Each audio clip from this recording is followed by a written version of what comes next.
Il était une fois un meunier qui avait une fille d'une grande beauté. Le meunier avait toujours rêvé d'être riche. Malheureusement, il passait son temps à mentir à ceux qu'il croisait. À force de mensonges, sa réputation avait fini par parvenir aux oreilles du roi, qui décida de le faire venir au château pour lui donner une bonne leçon. Mais le meunier n'hésita pas à mentir à son souverain. Vous savez, Votre Altesse, ma fille est capable de changer de la simple paille en véritable fil d'or. Le roi n'en croyait pas un mot. Vraiment? Eh bien, amène-la demain, que je vois par moi-même de quoi elle est capable. Quand le meunier raconta cela à sa fille, elle se mit en colère. « Père, vous avez encore dit des mensonges. Que vais-je bien pouvoir faire maintenant ?» Le pauvre homme était très gêné. Le lendemain, le meunier et sa fille désespérés se rendirent au château. Le roi conduisit la jeune fille dans une pièce où se trouvaient un rouet et un panier rempli de paille à filer. « Je veux que tu me changes toute cette paille en or avant le lever du soleil. Et si tu n'y parviens pas, sache que tu seras très sévèrement puni. » Le roi fit enfermer le meunier dans le donjon. Et pour surveiller la jeune fille, il plaça 2 gardes à sa porte. La pauvre fille regarda le rouet et la paille avec impuissance et se mit à pleurer. Oh, père! Soudain, une lueur apparut dans la pièce. Puis la lueur se dissipa pour laisser place à un vilain petit lutin. La jeune fille regarda le petit homme d'un air confus. « Pourquoi pleures-tu, jeune fille ?»« Le roi m'a demandé de changer toute cette paille en fil d'or, mais je n'ai pas ce pouvoir. »« Moi, je peux le faire pour toi, mais si je le fais, je me demande ce que tu me donneras en échange. » La jeune fille ôta son collier et le donna au lutin. Le petit homme prit le bijou, s'installa au rouet et commença à filer la paille. À mesure que la roue tournait, autour de la bobine commençait à s'enrouler un véritable fil d'or. En un rien de temps, le lutin avait changé toute la paille en or. Et comme il était apparu, il disparut. Le lendemain matin, le roi entra dans la pièce. Quand il vit les bobines d'or, il fut stupéfait. « Moi qui prenais ton père pour un menteur, je n'en reviens pas. » La jeune fille était soulagée et se réjouissait de pouvoir s'en aller. Mais le roi lui fit porter encore plus de paille. « Si tu veux être libre, tu devras changer toute cette paille en fil d'or avant le lever du jour. » La jeune fille fondit à nouveau en larmes, et le vilain petit lutin réapparut. « Je peux changer cette paille en or pour toi, si tu veux. Mais qu'est-ce que tu peux me donner en échange ?» La jeune fille ôta la bague qu'elle portait et la tendit au petit homme. « Je peux vous donner ce précieux anneau qui m'avait été offert par ma mère. » Le lutin prit la bague et commença à filer la paille. La roue tourna et tourna, et la bobine se chargea de fil d'or. Au matin, il avait tout filé. Les paniers étaient remplis d'or. Quand le roi entra dans la pièce, il fut enchanté. Cette fois, il fit emplir entièrement la pièce de paille. « Si tu parviens à changer toute cette paille en or, non seulement je vous pardonnerai, à toi et à ton père, mais si tu le veux, je te prendrai pour épouse. » Aussitôt que le roi eut quitté la pièce, le lutin apparut de nouveau. Mais cette fois, la jeune fille n'avait plus rien à lui donner. Le lutin lui proposa un marché. Il acceptait de changer toute la paille en or, mais quand elle aurait épousé le roi, elle devrait lui donner son premier enfant. Désespérée, elle accepta.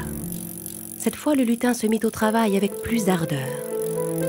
La roue tourna et tourna, et la bobine se chargea de fil d'or. Le jour se leva une fois de plus et le roi entra dans la pièce. Il vit l'or, et fou de joie, il demanda la jeune fille en mariage. C'est ainsi que la fille du meunier devint reine.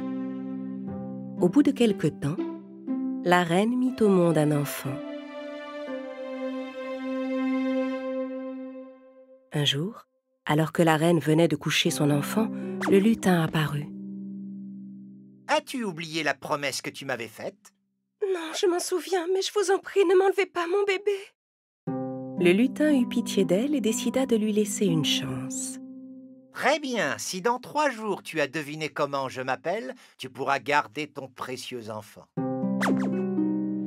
Une fois le lutin parti, la reine se mit à réfléchir. Elle appela un de ses gardes et lui demanda de dresser une liste de tous les noms du pays.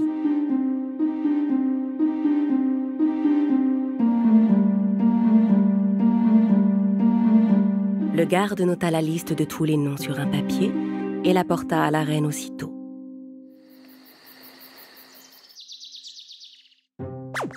Au matin, le lutin réapparut et demanda à la reine si elle avait trouvé son nom.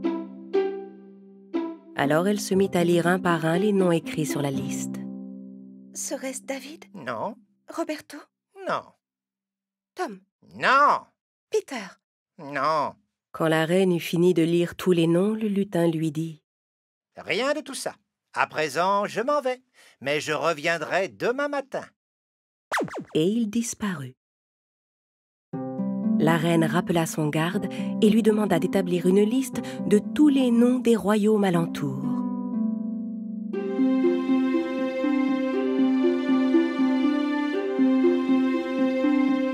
Avant le lever du jour, le garde avait inscrit tous les noms qu'il avait trouvés et remis le papier à la reine. Au petit matin, le lutin réapparut. « Alors, as-tu enfin deviné mon nom? » « Balthazar. »« Non. »« Hans. »« Eh non. »« Mustapha. »« Non, non. » Gustave. » Elle avait beau lui dire des centaines de noms, jamais elle ne trouvait le bon. « Demain, je reviendrai. Ce sera le dernier jour. Mais tu n'as aucune chance. » Et le lutin disparut à nouveau. La reine rappela son garde et lui demanda cette fois de parcourir d'autres pays, de lui rapporter plus de noms. Au lever du soleil, le garde vint trouver la reine et lui raconta la scène extraordinaire à laquelle il avait assisté pendant la nuit. Alors que je traversais la forêt, j'ai aperçu une petite maison entourée d'arbres étranges. Et devant, un drôle de lutin sautillait autour d'un feu en chantant. « Le bébé sera mien dès le petit matin, car aucune chance qu'elle devine que je m'appelle Rumpelstiltskin. » La reine était tellement soulagée d'entendre son récit. Le même matin, le lutin réapparut. Quand il demanda à la reine si elle avait trouvé son nom, celle-ci feignit de ne pas savoir et se mit à lui proposer toutes sortes de noms. À chaque fois qu'elle prononçait un nom, le lutin faisait non de la tête, de plus en plus ravi de voir qu'elle ne trouvait pas. Mais au bout de nombreuses tentatives, la reine finit par proposer « Rumpelstiltskin ?» Mais comment as-tu pu deviner? C'est impossible! Une sorcière te l'aura dit! Ça ne peut être qu'une sorcière! Le lutin frappa du pied par terre et son pied s'enfonça dans le sol. Puis, comme il essayait de se dégager, il frappa de l'autre pied et le sol s'ouvrit un peu plus, l'avalant finalement tout entier.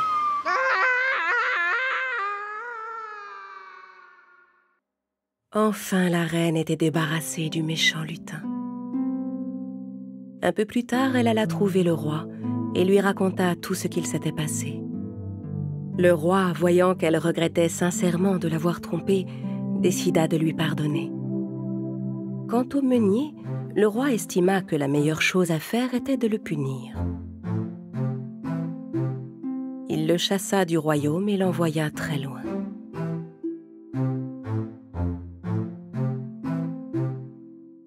À partir de ce jour, le roi, la reine et leur enfant vécurent ensemble une vie heureuse et paisible.